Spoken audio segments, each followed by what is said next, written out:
राम राम दोस्तों, आप सबको मेरे यूट्यूब चैनल कैरियर जी के स्मार्ट में स्वागत है। ठीक है, आप लोग जानते हैं कि हम कल से स्टार्ट किए हैं दिल्ली सल्तनत काल। ठीक है, जो टॉपिक वाइज चल रहा है क्लास। ठीक है, तो कल हम कुतुबुद्दीन ऐबक के बारे में जान लिए थे कि उसने कैसे गुलाम वंश या दास वंश की स्थापना किया। ठीक है, पूरी अच्छी तरह से हम जानकारी निचोड़ प्राप्त कर लिए थे कुतुबुद्दीन ऐबक के बारे में।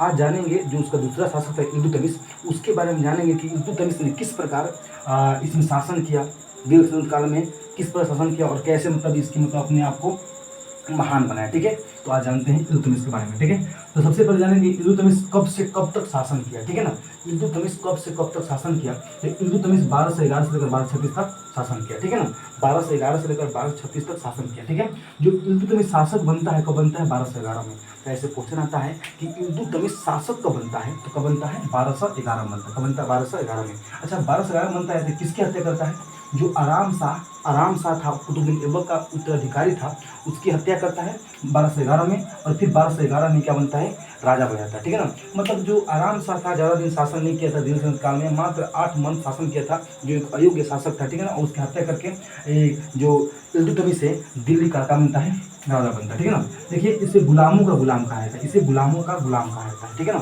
कोई पूछेगा कि गुलामों का गुलाम किस शासक को कहा जाता है, तो गुलामों का गुलाम इल्तुतमिश को कहा जाता है। क्यों कहा जाता है, क्योंकि जो इल्तुतमिश था वो कुतुबुद्दीन ऐबक का गुलाम था और कुतुबुद्दीन ऐबक गौरी का गुलाम था। मतलब एक गुलाम उसका और वो गुलाम उसका था, इसीलिए हम गुलामों गुलाम किसे कहते हैं, किसे कहते हैं, तो हम गुलामों गुलाम कहते हैं इल्तुतमिश को कहते हैं। ठीक है, अब कह रहे हैं यहाँ पे कि कुतुबुद्दीन ऐबक का गुलाम था। ठीक है ना, मतलब एक पहले जान चुके थे कि इल्तुतमिश किसका गुलाम था, कुतुबुद्दीन ऐबक का गुलाम था, और गुलाम के साथ साथ उसका दामाद भी था, उसका दामाद भी था। ठीक है, इधर रहेगा। अब कह रहे हैं कि ऐबक की मृत्यु के समय बदायूं का गवर्नर था। मतलब ऐसे क्वेश्चन आता है कि जब कुतुबुद्दीन ऐबक की मृत्यु होती है 1210 में, तो वो कहाँ गवर्नर था, तो वो गवर्नर था बदायूं का। ठीक है ना, मतलब जब कुतुबुद्दीन ऐबक की मृत्यु 1210 में होती है तो गवर्नर कहाँ का था, कहाँ का था भाई, तो बदायूं का था। ठीक है दोस्तों, बदायूं का था। ठीक है, अब देखते हैं जो ये अपना राजधानी है, राजधानी दिल्ली ला देता है। मतलब कुतुबुद्दीन ऐबक जिसने स्थापना किया था गुलाम वंश का, वो तो अपना राजधानी लाहौर रखा था, लेकिन इल्तुतमिश ने क्या किया, लाहौर से राजधानी बदलकर दिल्ली ला दिया। इसीलिए इल्तुतमिश को रियल फाउंडर ऑफ जो गुलाम वंश होता है, गुलाम डायनेस्टी होता है, गुलाम वंश का रियल फाउंडर किसे कहा जाता है, इल्तुतमिश को कहा जाता है।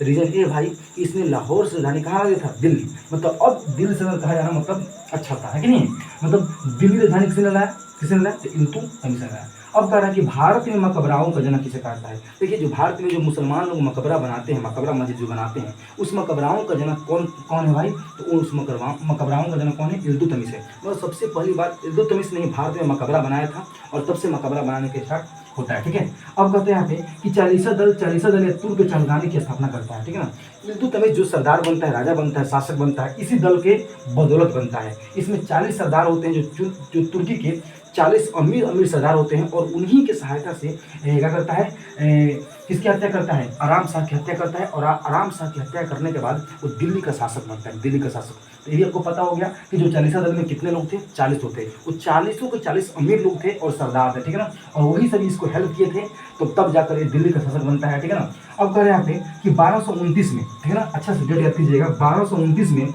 जो बगदाद का शासक खलीफा था, खलीफा, उससे सुल्तान की उपाधि धारण किया। मतलब ऐसे पता होना चाहिए आपको कि भारत में सुल्तान की उपाधि धारण करने वाला पहला शासक कौन था। वो पहला शासक कौन था, इल्तुतमिश था, जिसने बगदाद का जो खलीफा था, खलीफा से सुल्तान की उपाधि का किया, धारण किया। पता होना चाहिए कि जो खलीफा जो पद था उस टाइम पूरे विश्व में मुस्लिम कंट्री था या मुसलमान थे, मुसलमानों का मसीहा हुआ करता खलीफा। ठीक है ना, मसीहा, और एक खलीफा जैसा कहा था वैसा करना होता था। ठीक है ना, इसीलिए खलीफा से उसने इजाजत लिया और सुल्तान की उपाधि धारण किया। तो भारत में सुल्तान की उपाधि धारण करने वाला खलीफा से आदेश लेकर सुल्तान की उपाधि धारण करने वाला पहला शासक कौन था, वो कौन था भाई, वो कौन था, इल्तुतमिश।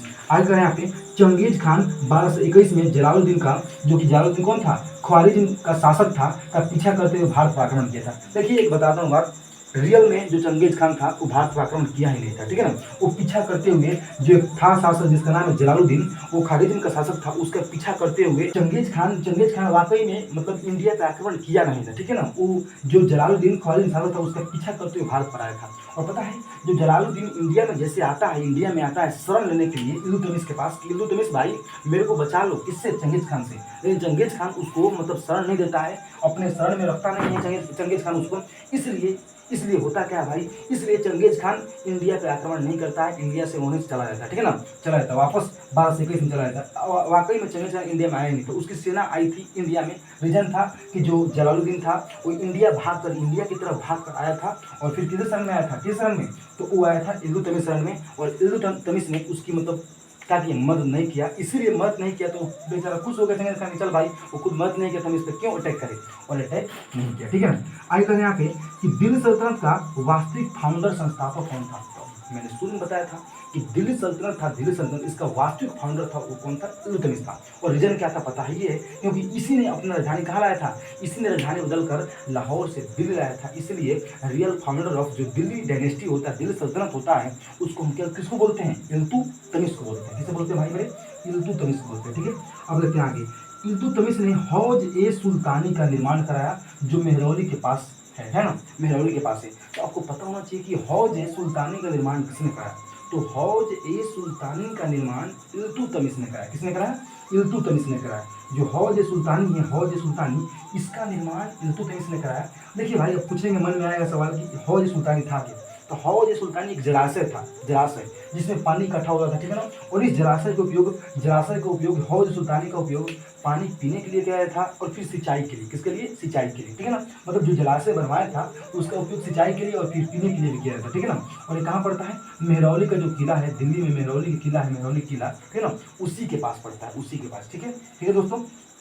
अब कह रहा है यह तुर्की का मूल निवासी था, तो क्वेश्चन ऐसे भी आता है क्वेश्चन कि जो इल्तुतमिश दिल्ली पे इतना साल तक शासन किया भाई और बहुत महान शासक बना, वो कहाँ का थी मूल निवासी था, तो कहाँ का मूल निवासी था, तुर्की का। कहाँ का था, तुर्की का था। कहाँ का था भाई, तुर्की का, रहेगा। अब कह रहे हैं यहाँ पे इसकी मृत्यु 1236 में हुई थी। मतलब क्वेश्चन ऐसे आता है क्वेश्चन कि इसकी मृत्यु कब हुई थी, मृत्यु कब हुई थी, तो इसकी मृत्यु हुई थी 1236 में हुई थी, और फिर 1236 में इसका फिर बेटा राजा बनता है, जो बेटा एक अयोग्य बेटा था, ठीक है ना, वो शासक लायक नहीं था। फिर उसके बाद उसकी बेटी जो होती है रजिया सुल्तान मतलब भारत की पहली मुस्लिम और पहली महिला शासिका बनती है, ठीक है ना। और उसके बाद फिर क्या कहानी होता है अगली क्लास में हम जानेंगे कि वो रजिया सुल्तान कैसे शासन करती है, कैसे बागडोर को संभाल पाती है ना। और फिर उसके बाद जो गुलाम वंश कैसे कैसे आगे बढ़ जाता है और फिर क्या होता है, इसके बारे में हम अगले क्लास में जानेंगे। बस आज के लिए इतना ही, ठीक है ना। ऐसे ही कंटेंट पाने के लिए मेरे चैनल को जरूर सब्सक्राइब कीजिए, और आप यदि सब्सक्राइब करते हैं तो मेरे को आशा है आपको नुकसान नहीं होगा, क्योंकि मैं अच्छे कंटेंट बताऊंगा, ठीक है ना, अच्छे कंटेंट बताऊंगा, और फिर जो हमेशा मतलब आपके एग्जाम में यूजफुल होगा, ठीक है। ओके, धन्यवाद।